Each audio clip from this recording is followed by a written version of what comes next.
Gracias a Dios. Bueno, vamos a comenzar el mensaje de esta mañana. Saben que estamos estudiando el libro, el Evangelio según San Juan, versículo por versículo. Y mi esposa me dijo, oye, predica algo de México. La ocasión se presta. Y pues bueno, como yo me sujeto a mi esposa, pues... realmente preparé este mensaje hace 2 días. Y pues bueno, ¿qué podemos decir de México? Hay mucho que decir de México, pero no solamente cosas malas, también hay muchas cosas buenas. Tenemos un país precioso, hermoso, incomparable, maravilloso, turísticamente hablando, la gente es preciosa. Los que no conocen Querétaro, vengan aquí a la iglesia de Vida Nueva para el Mundo Querétaro y va a ver la gente más hermosa de Querétaro, ¿verdad que sí? Así que es forma alarmante y pues ustedes saben que lo malo es lo que más se sabe siempre, no lo bueno, sino lo malo. Por ejemplo, hoy recordamos ya hace 20 y tantos años, el 11 de septiembre, el ataque a las Torres Gemelas, 2.776 personas se murieron. Es un día muy especial para los Estados Unidos y para el mundo y para el occidente. Mientras que lloran y se lamentan, ahorita estaba viendo un video, saben que tengo un nuevo canal de Telegram que subo puras noticias del Medio Oriente y de Israel y de lo que está pasando en el mundo con un enfoque profético. Si quieres saber qué está pasando de acuerdo a la Biblia, un enfoque profético, baja la aplicación del app de Telegram, es gratis, no cuesta nada, y inscríbete, únete al canal y todos los días vas a estar aprendiendo lo que está sucediendo. Si quieres ser mal informado, engañado, sigue viendo las mismas noticias que siempre están diciendo mentiras y mentiras y mentiras y desinformando, no informando, desinformando a la gente. Entonces, yo recuerdo, por ejemplo, en 1985, estábamos estudiando en los Estados Unidos, mis hermanos y yo, mi hermana Kimberly, que ya está con el Señor, mi hermana Andrea, y yo estábamos en el Instituto Bíblico de Marcoma Bible Academy en Tahlequah, Oklahoma, y cuando sucedió el terremoto del 85, ¿recuerdan ese terremoto? Terrible terremoto. Pues en aquel entonces no había celulares, no había nada, y lo único que se veía en la televisión de México era destrucción, o sea, literalmente viviendo en Estados Unidos, viendo los videos, pensabas que todo México estaba destruido, todo México, parecía que había caído la bomba como Hiroshima y Nagasaki. Y así cuando hemos viajado mi esposa y otros países, nunca vemos noticias de México, y cuando vemos noticias de México, desgraciadamente es lo malo. Por ejemplo, carros incendiados, ¿no? Y crees que en todo México se están incendiando, ¿no? Tú, por ejemplo, sales, hay mucha paz, mucha tranquilidad, etcétera, pero lo malo es lo que sale, lo que se informa, lo que se ve en otros países. Lo que pasó en el estadio de Querétaro, no, pues, todos, no, en los estadios de México no hay que ir porque te matan, ¿no? Y saben que aquí en los estadios pues vas con tu familia, no es como en Argentina o Sudamérica, otros países, la familia no puede ir a un estadio porque es una pasión que se desborda, muy diferente a la pasión que hay en México por el fútbol. Pero en fin, el sermón, el tema de esta tarde es cómo salvar a México. Cómo salvar a México, y vimos algunos puntos en el segundo servicio, porque este mensaje es de 2 partes. Vimos ya la crisis internacional que hay a nivel de todos los gobiernos, citando Mateo 24, oiréis de guerras, rumores de guerras, y vemos la crisis que hay en el orden en México. Y cuando decimos cómo salvar a México, también podríamos aplicarlo cómo salvar Perú, cómo salvar Argentina, cómo salvar Ecuador, cómo salvar Chile, porque estos principios se aplican a todos los países del mundo, España, Uruguay, etcétera. Vemos la crisis que vimos en el anterior mensaje, la crisis del orden, la crisis política que existe a nivel mundial, la crisis moral, que estamos viviendo actualmente. Ahora no solamente el mal, ahora se aplaude el mal, se enfoca el mal y se ve bien lo malo. Y es como les explicaba que ahora prácticamente te están diciendo que si un niño se siente niña, pues ponle falda, apláudelo, no lo detengas, ayúdalo a que encuentre su identidad de niña. Ponle falda, maquíllalo, dale hormonas para que le crezcan sus pechitos, para cuando tenga 13, 14 años pueda parecer una señorita. Imagínense, yo cuando era chico, yo quería ser pirata, ¿no? Y que me hubieran dicho, que hubiera la misma aplicación y le hubieran dicho a mis papás, ay, sáquenle el ojo, ¿quiere ser pirata? Móchenle la pata porque la pierna, porque parezca el Capitán Hook, ¿no? O la mano. Y es lo mismo, hermanos.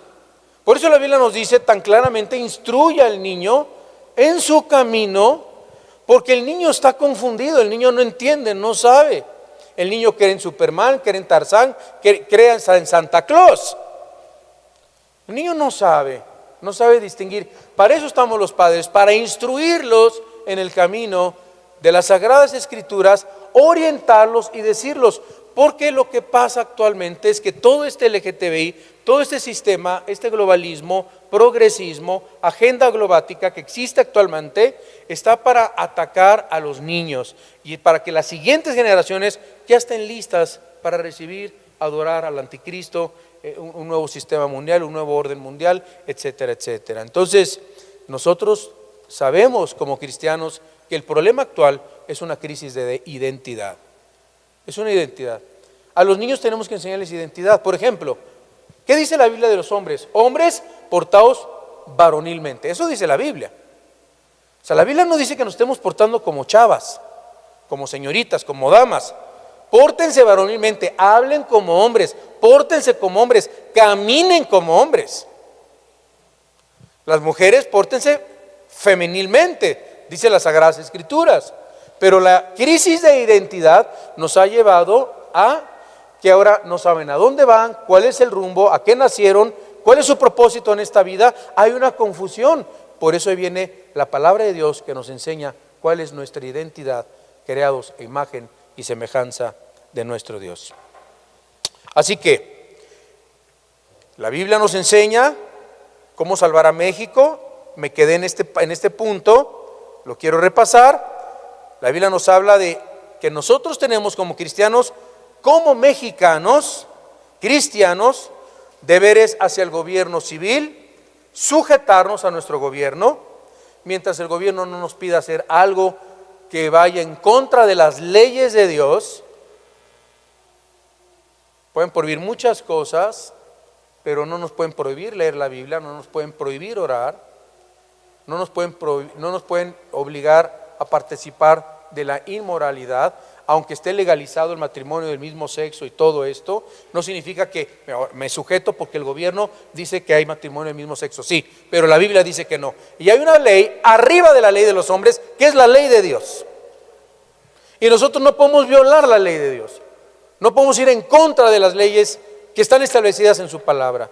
Aun si va en contra de mi cuerpo, que es templo del Espíritu Santo, y el gobierno me manda a hacer algo que destruya mi templo, yo no tengo por qué obedecer esa ley. Porque hay una ley mayor que la ley de Dios. Y de acuerdo a los conocimientos que yo tengo científicos y médicos, esto puede dañar mi cuerpo, no lo voy a hacer, puede hacerme un daño. Orar por nuestros gobernantes para que vivamos quieta y reposadamente, dice la palabra de Dios, y pagar también nuestros impuestos.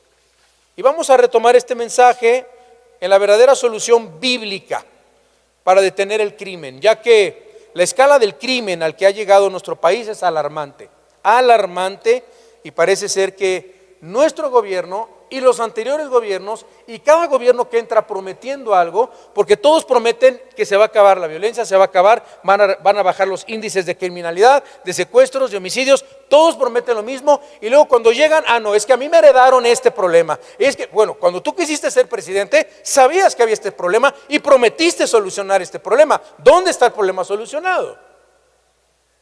No se está solucionando el problema, está aumentando el problema. México es el país que la profesión del periodismo es la más peligrosa del mundo, por ejemplo, donde la tasa de homicidios ha superado los 115,000 homicidios dolosos. En otras palabras, hay más homicidios en México que en Ucrania, en la guerra de Ucrania contra Rusia. Más homicidios en México que en Afganistán, hermanos. Y si vemos nosotros las estadísticas, bueno, por ese lado, la maldad se ha extendido en todos lados. No nos vayamos tan lejos, a Celaya. El otro día estábamos en un Zoom. ¿Se acuerdan, hermanos, los que están en el Zoom? Había unos hermanos de Celaya que enfrente de su casa estaban incendiando carros. Ay, hermanos, oren porque están incendiando carros enfrente de su casa. Estamos aquí a pocos minutos de Celaya. Sigamos orando que en Querétaro sigamos viviendo quieta, en paz y reposadamente, hermanos, de verdad, porque el crimen está tomando todos los estados, todos los municipios de nuestro país. La maldad está llegando a todos lados.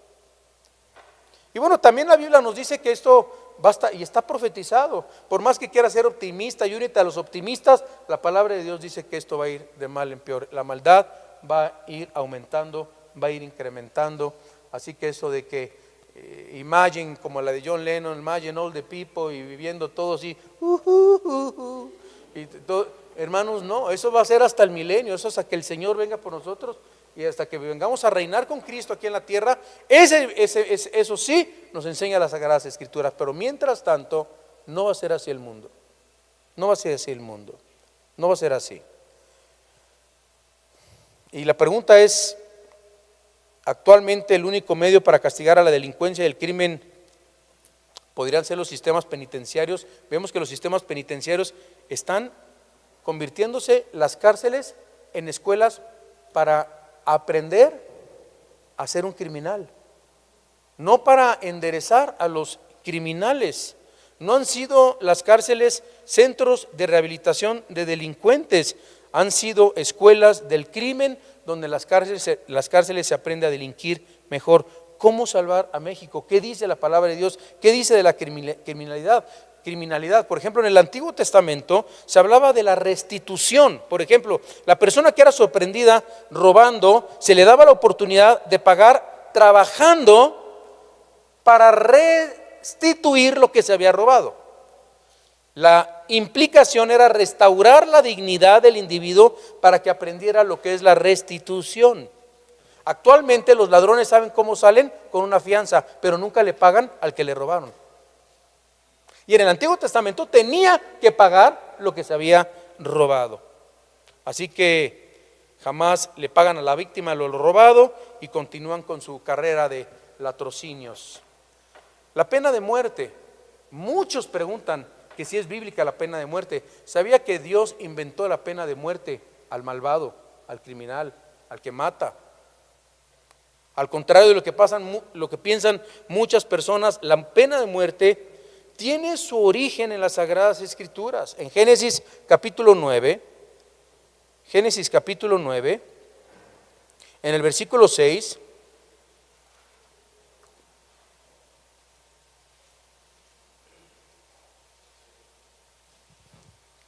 dice Dios en su palabra, en Génesis 9:6, dice: el que derramare sangre de hombre, por el hombre su sangre será derramada, porque a imagen de Dios es hecho el hombre. Dios inventa la pena de muerte. Encontramos la primera cita bíblica cuando Dios le entrega al ser humano, a las autoridades, la espada para la retribución divina, para detener el cauce del pecado en la tierra.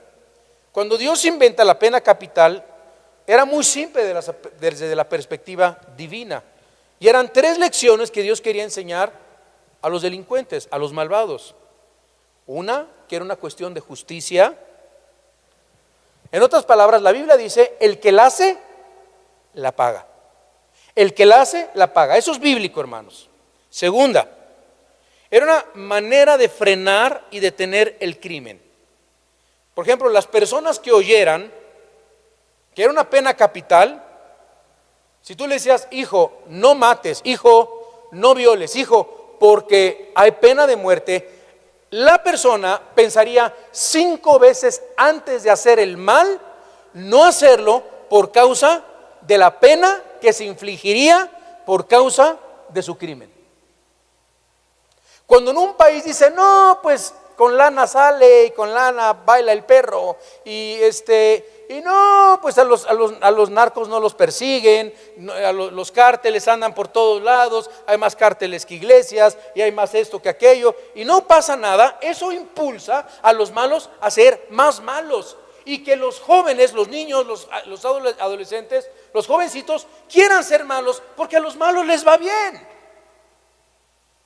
Cuando Dios estableció las leyes divinas para que a los malos les fuera re mal,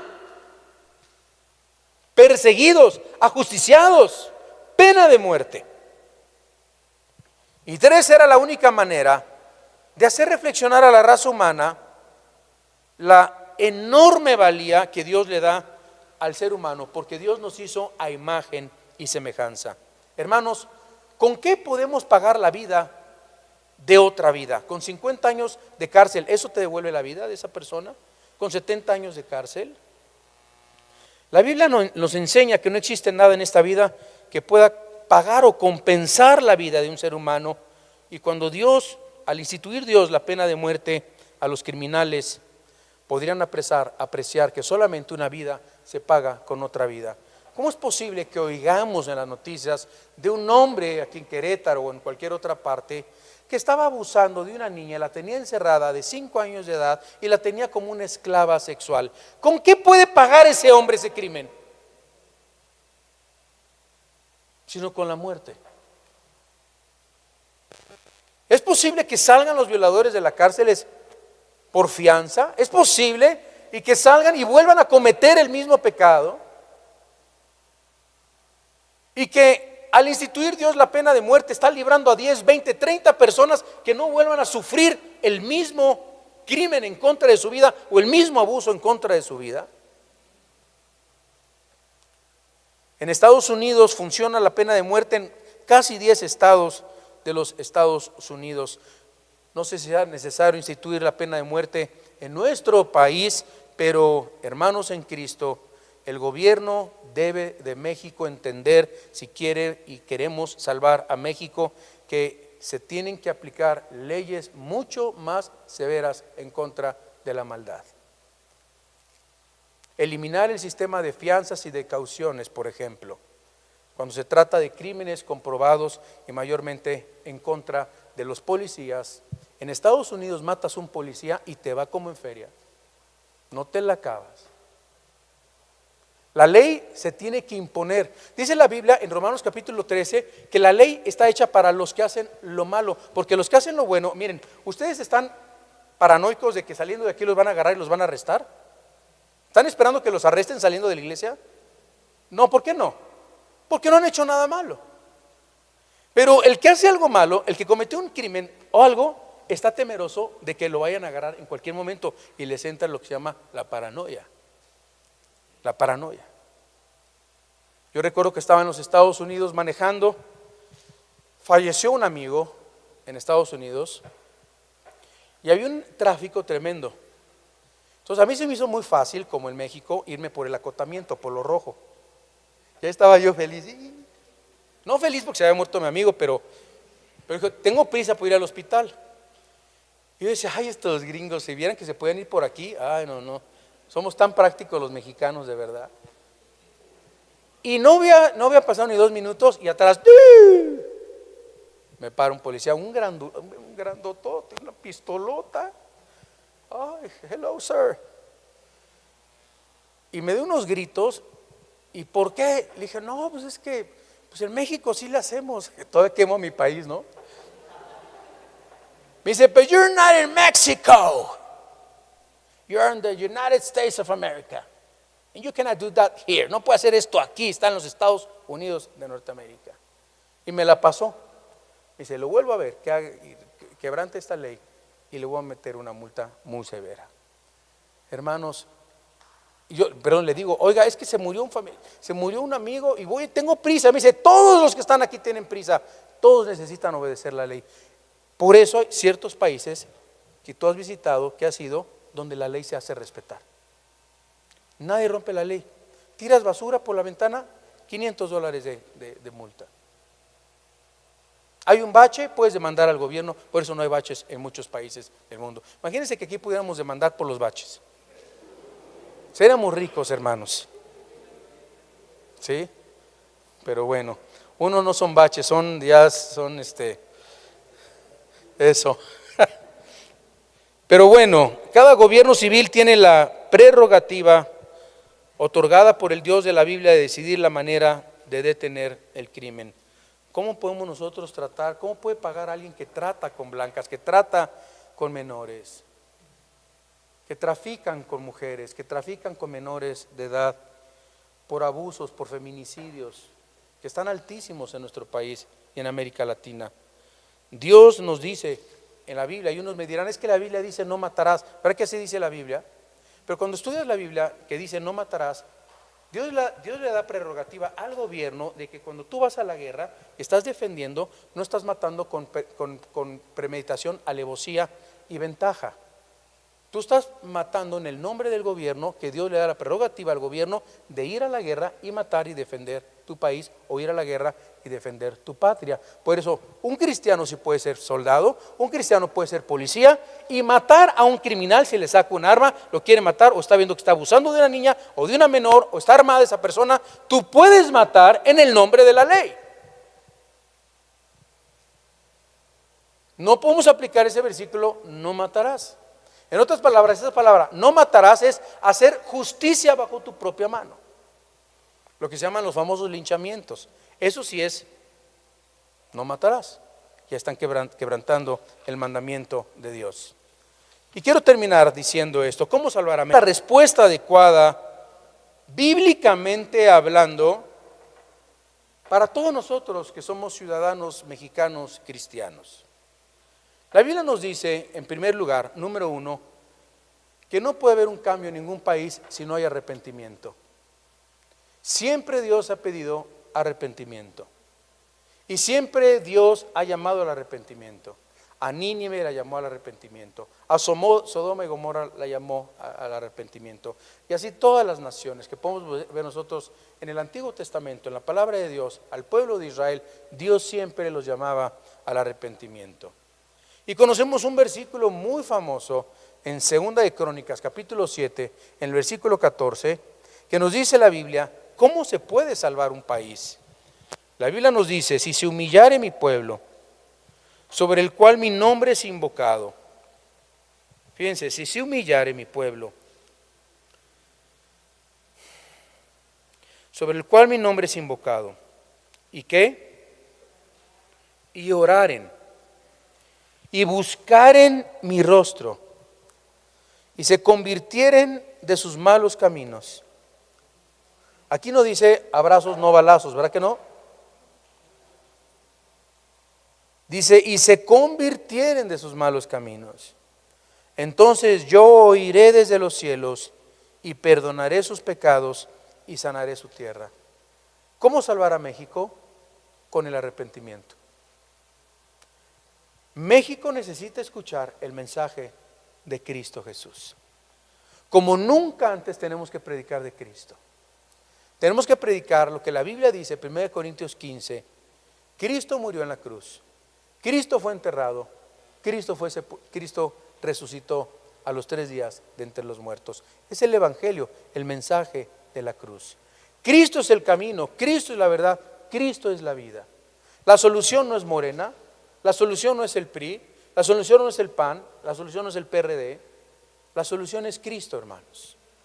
La solución para nuestra nación es Jesucristo, el Hijo de Dios.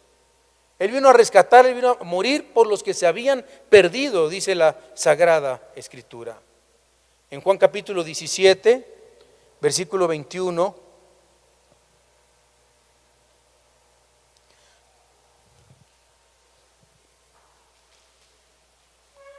dice, para que ellos crean, cuando seamos nosotros uno, Que sean uno como tú, oh Padre, en mí y yo en ti, que ellos sean uno en nosotros para que el mundo crea que tú me enviaste. No solamente debemos de predicar el Evangelio de Cristo, hermanos, como iglesia tenemos que estar unidos. Tenemos que ser uno en Cristo Jesús, amarnos unos a otros, soportarnos unos a otros. Cuando el mundo vea esto, van a creer en Cristo, van a creer, van a ver.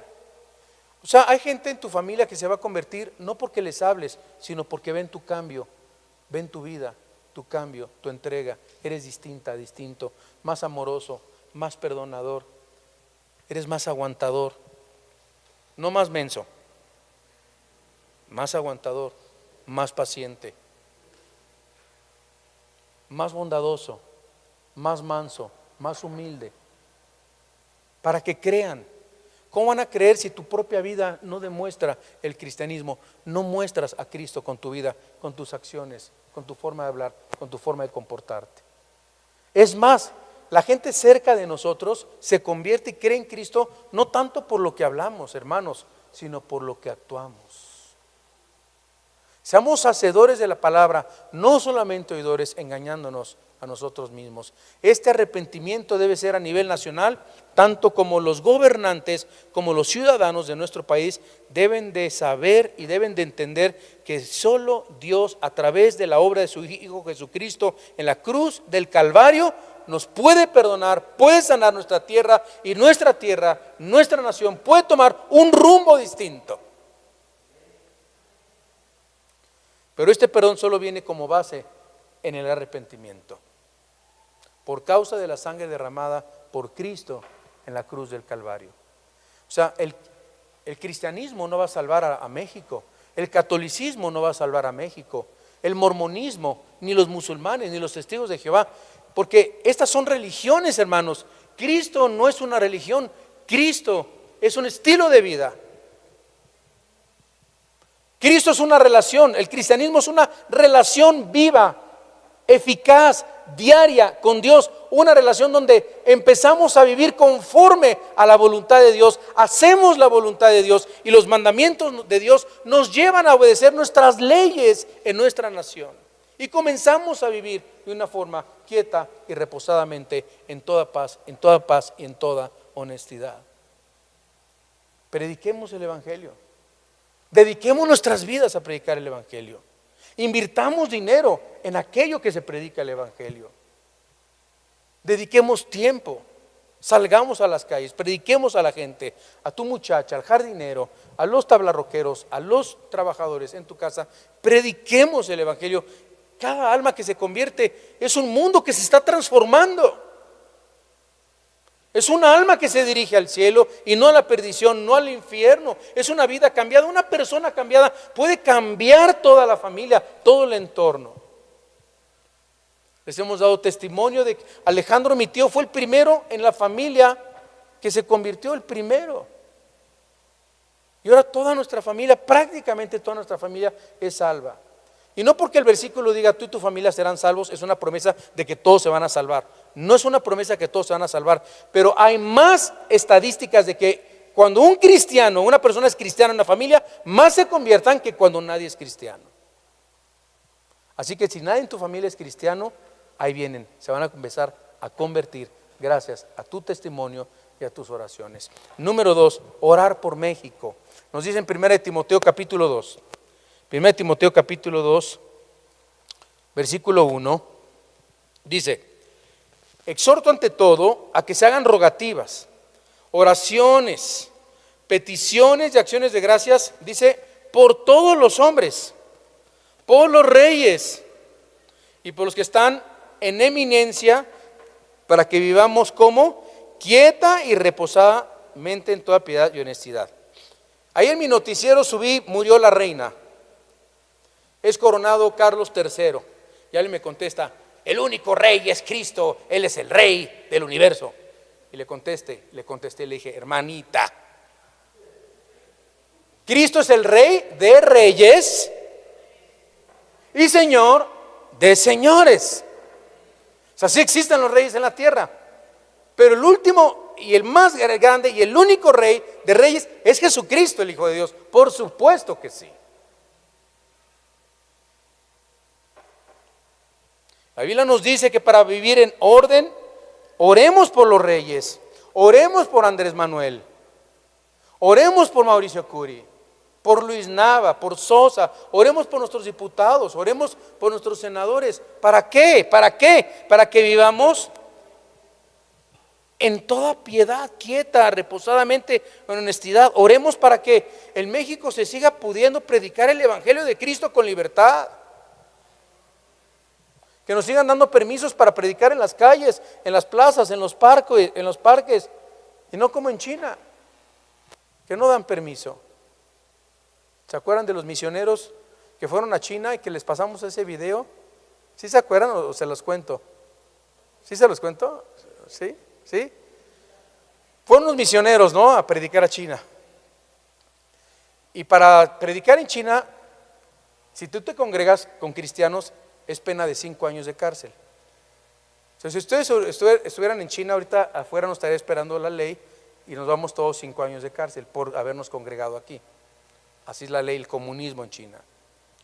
Llegaron los misioneros y tuvieron un congreso, un evento, y los chinos viajaban hasta 4, 6, 7 horas, porque tienen que usar diferentes rutas, porque hay espías por todos lados, burlan a todas estas personas y se concentran en un lugar diferente, pero se congregan y se reúnen para alabar y adorar a Dios, cumpliendo el mandato, no dejando de congregarse.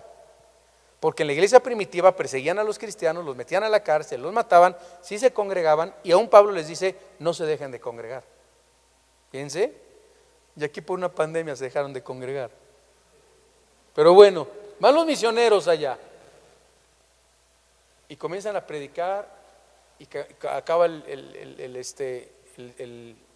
evento y dicen los chinos, ay hermanos, vamos a orar mucho a Dios para que en China nos podamos congregar como ustedes en Estados Unidos, que tienen todas las libertades.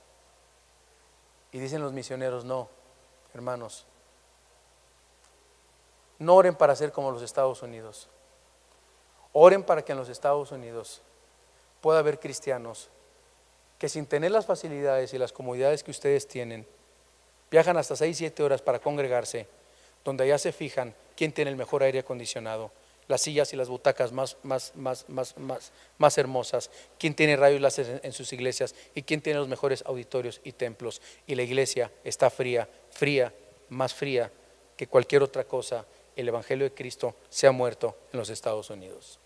Y ustedes están vivos con Dios, avivados con el Señor, aman a Dios, y la mayoría han estado en las cárceles y no han renunciado al Evangelio ni al testimonio de Jesucristo. Nosotros queremos orar para que la iglesia en Estados Unidos sean como ustedes en China. Y número 3, crear conciencia en los gobernantes de Dios. Crear conciencia en los gobernantes de Dios. Pero no solo de que existe un Dios, sino, hermanos, en el Dios vivo y verdadero que se ha manifestado a la raza humana a través de su Hijo Jesucristo y de la Biblia.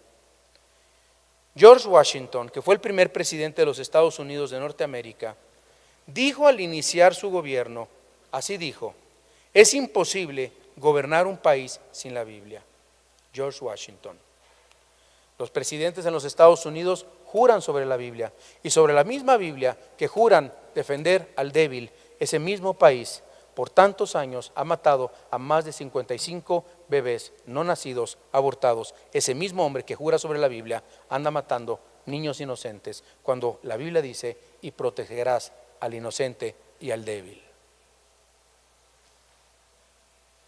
Todos los cristianos debemos de orar porque Dios nos abre una puerta más grande para poder compartir a través de todos los medios de comunicación. Tenemos que orar por las escuelas, hermanos. En la mañana estaba hablando del movimiento LGTBI, cómo se está imposicionando en las escuelas. Estaban hablando conmigo unos directores de un colegio muy grande aquí.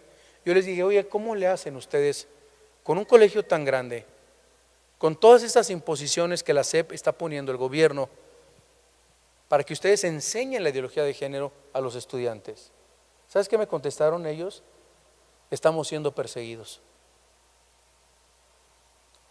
O sea que si no estableces y no introduces este lobby, este sistema de pensamiento LGTBI a los colegios, van a ser perseguidos y quizás en un futuro no muy lejano, si no están de acuerdo las escuelas, las van a cerrar todas. Y es por eso que muchos están tomando ya homeschooling, AC, escuelas cristianas, porque esto está, hermanos, terrible, terrible. Ningún sistema, no existe ni la educación perfecta, ni la economía perfecta, ni los sistemas diferentes de gobierno son la solución, ni los historiadores, ni la psicología, ni ningún sistema de pensamiento humano, queridos hermanos, nos podrán ayudar a resolver los problemas que trascienden nuestra sociedad si no lo hacemos y lo queremos hacer sin la ayuda de Dios. El único libro que puede cambiar el destino de México, nuestras vidas, nuestras familias, se llama la Biblia, las Sagradas Escrituras. Oremos por México, hermanos. Dediquemos tiempo para orar por México, por nuestros gobernantes. Usemos nuestras redes para predicar el Evangelio. Aprovechemos la libertad que tenemos, porque no la vamos a tener siempre. Oremos, hermanos. Te damos gracias, Señor, por este tiempo, por tu palabra, por lo que acabamos de aprender de tu palabra. Cómo salvar a México, cómo salvar a Perú, cómo salvar a España, cómo salvar cualquier nación del mundo si no se humillare, si no se arrepintiere de sus pecados, si no vinieren y se arrodillaren delante de ti, Señor. Esta crisis del orden que existe en el mundo, las crisis políticas, las crisis morales que estamos nosotros viviendo. ¿Cómo debe de actuar el gobierno ante el mal, ante el crimen? El gobierno debe implementar medidas severas en contra del malo, del que hace el malo. Pero nuestro papel, nuestro rol como ciudadanos, como mexicanos, debe ser sujetarnos a nuestros gobiernos, orar por nuestros gobernantes, pagar nuestros impuestos, hermanos, dar a Dios lo que es de Dios, dar al César lo que es del César. Así que Dios nos habla de restituir cuando nosotros hemos hecho el mal. Dios nos habla en su palabra de arrepentimiento. Dios nos habla de orar por nuestro país y crear conciencia a los gobernantes del único Dios verdadero que existe en el universo, Dios y Padre de nuestro Señor Jesucristo. Querido amigo, amiga que me estás escuchando, tanto en las redes como aquí presente, ¿no te gustaría hoy confiar en Cristo? ¿No te gustaría entregarle hoy tu corazón, tu vida a Jesús? Yo te invito a creer en Jesús, pero no solamente como un carácter histórico, sino creer en Jesús como el único Dios verdadero, el único Señor, el único Salvador. Él vino a morir por ti, Él vino a darte vida eterna, Él vino a morir por tus pecados, Él vino a morir por tus pecados, Él vino a salvarte de tus pecados. Cree hoy en Jesús, cree hoy en Jesús. Entrégale hoy tu vida a Jesús. Dile, yo creo en ti, Señor Jesús. Perdóname mis pecados. Así dile, perdóname mis pecados. Me arrepiento, te pido perdón. Te recibo en mi corazón como mi Señor y mi Salvador, porque te lo pido en el precioso nombre de Jesús. Amén y amén. Dios bendiga su palabra. Dios los bendiga. Muy buenas tardes.